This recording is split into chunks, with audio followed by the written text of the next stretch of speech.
Dixie here. Today I want to talk to you about why I hiked the Appalachian Trail.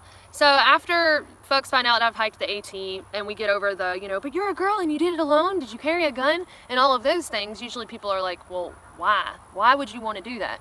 And my answer usually is, well, why not? There are a lot of reasons that people do hike the AT, which could be, any number of life-changing events like divorce, retirement, graduation, completion of service in the military, and on and on and on. But for everyone, usually the story is a little bit different. So for me, I fell in love with the Appalachian Trail when I was about 5 years old. My family and I were on a vacation in the mountains, and I was there at Newfound Gap, and I was just thrilled that I could stand at the Tennessee-North Carolina border and stand to 2 states at one time. And anyway, I noticed a sign and I was trying to read it, and my mom, helped me out, and she's like, it says Appalachian Trail. And so I asked her about it, and she said, well, that's a path where people walk from Georgia to Maine, all in one stretch. And I was like, what? Seriously? Well, let's go. I want to walk down this trail. And she was like, we can't do this right now, but one day when you grow up, you can do it, right? The typical parent response, well, no, we're not doing that, but one day you can if you decide you want to, when you're the boss. So at 5 years old, I was determined that someday I would, in fact, thru-hike the Appalachian Trail. Well, fast forward several years, life happens.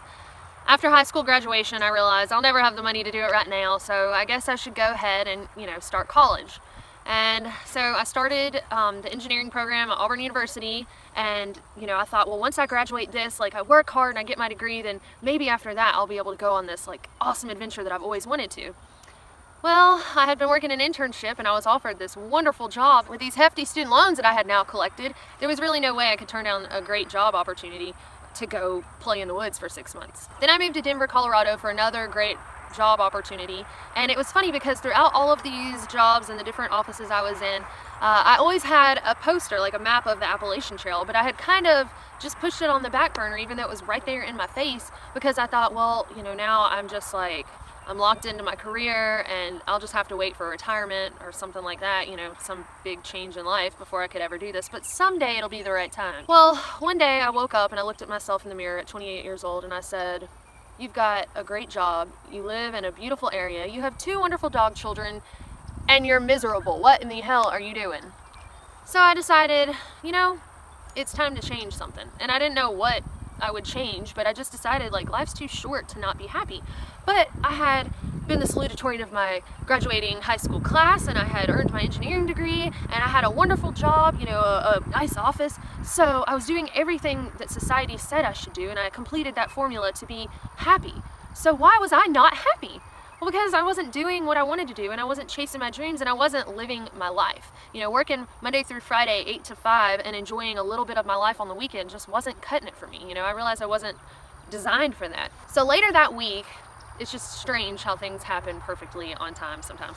I was asked by a coworker to go to this happy hour thing to talk to some clients, yada yada, and I was like, I don't really want to go, but okay, I guess there'll be free appetizers, why not? So I went, and the place was packed out. There were only a few empty seats, and this guy wanders up and he says, hey, do y'all mind if I stay here because there are no other seats in the house? And we told him to sit down. Well, in talking to him, I realized he was in town for a job interview, and he asked me, what do you like about the Denver area? And I said, well, to be honest, I'm not really a big city person, but what I like about Denver is that the mountains are right there. I mean, you can be on a beautiful trail in no time, and I really enjoy hiking, but I don't know if you do or not. And he looked at me and he said, yeah, I like hiking. He said, have you ever heard of the Appalachian Trail? And I said, have I ever heard of it? I've been wanting to do that since I was 5 years old, and so I started telling him all about it, Newfound Gap and everything that happened there. And he said, oh, okay, well, I did it last summer, and I just got chills, and I got these butterflies, and I was like, what part? And I already knew the answer. He said, all of it. And I knew right then it was over. I knew that I was going to make it happen. And I went home and I looked at myself in the mirror that night and I said, you're about to hike the Appalachian Trail. So I put in my resignation. I moved home to Opelika, Alabama. Never had been on a backpacking trip before, had done a little car camping and day hiking. Didn't have any gear, but I just decided I was gonna make it happen. People thought I was absolutely crazy. I had just given up this wonderful job, I was ruining my career, committing career suicide and all of these things. And I wondered myself, what am I gonna do when I get done with AT? But it didn't matter. I had 6 months to think about it, and I thought, I'll figure it out along the way. Well, it's funny, when you're out there, you don't wanna think about that. That's the last thing you wanna think about. So probably in the last few weeks, I finally started, contemplating, and I thought, well, I'm not ready to go back working for somebody else yet. I think I'm gonna try to start my own little business. So I did. I started a little microgreens business and it did pretty well. I enjoyed it. I got to go to the farmers markets and barter, you know, different things with people and get a stronger sense of like my community. So I finally reached a crossroads and I had to decide, am I gonna hike another trail like the PCT, or am I going to continue to build this business? And then I thought, well, there's always the opportunity for that, and there's always the time to set roots somewhere. So I don't have anything holding me back in my life, and I could feel the trail calling me. I mean, it's like this burn. I don't know, it's like eating a hot pepper. You know, you take a bite of the pepper and at first it's like, oh, it's not that bad, and then like it kind of like increasingly starts burning, and that's what being away from the trail kind of feels like. So I decided, you know, at that point that I was committing to a through hike of the Pacific Crest Trail. So I will start that next month, and this will be my last, you know, AT themed video on a Wednesday, and next week I'll get into my PCT gear selection, so y'all get to see that. There will be several weeks of that. Then the footage from my PCT through hike will begin. So where is all of this going to go? I don't know. I'm not exactly sure, but I can tell you I am a lot happier now than I was at that job in Denver. I don't regret leaving it. I don't regret, you know, making this jump, making this leap of faith that, you know, it would just all work out. And, you know, whether your dream is to through hike a long distance trail, or whether it's to start your own business, or whatever it is, you know, it's going to take hard work and it's going to take dedication, but you can make it happen.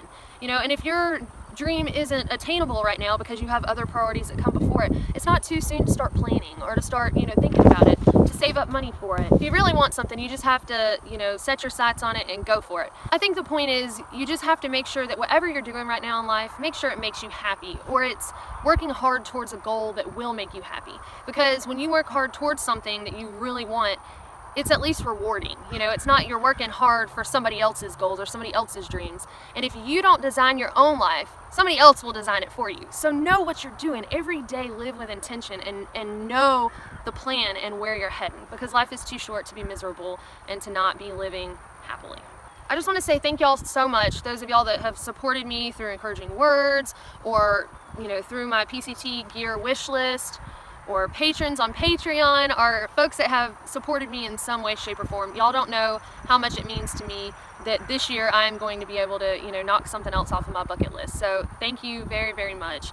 And if you want to know how you can support this channel and support, you know, my Triple Crown adventure, then you can see how to do so in the show more below in the video description. And the easiest way to do so is if you do any shopping on Amazon, you can go through my Amazon affiliate link, and it won't cost you anything extra, and anything you purchase, a certain percentage will go to support my channel. So again, thank you so much, and here we go. We get to go into the PCT mode, and I will see y'all next time.